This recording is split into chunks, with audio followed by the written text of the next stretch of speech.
ঘূর্ণিঝড় রিমালের কারণে স্থগিত হওয়া ১৯ উপজেলার নির্বাচন কাল কেন্দ্রে কেন্দ্রে পাঠানো হয়েছে সরঞ্জাম।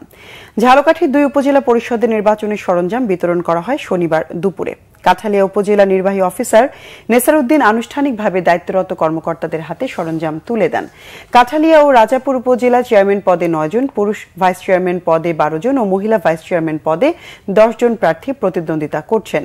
পটুয়াখালী সদর, মির্জাগঞ্জ ও দুমকি উপজেলা পরিষদ নির্বাচনের কেন্দ্রগুলোতে ভোটের সরঞ্জাম পাঠানো হয়েছে। ৩ উপজেলায় চেয়ারম্যান পদে ১২ জন, ভাইস চেয়ারম্যান পদে ১৮ জন ও মহিলা ভাইস চেয়ারম্যান পদে ১০ প্রার্থী প্রতিদ্বন্দ্বিতা করছেন। বাগেরহাটের মোরেলগঞ্জ, শরণখোলা ও মোংলা উপজেলা পরিষদ নির্বাচনের সকল প্রস্তুতি সম্পূর্ণ। সহকারী রিটার্নিং কর্মকর্তাদের কার্যালয় থেকে বিভিন্ন কেন্দ্রে ব্যালট বাক্স সহ নির্বাচনী সরঞ্জাম পাঠানো হয়েছে।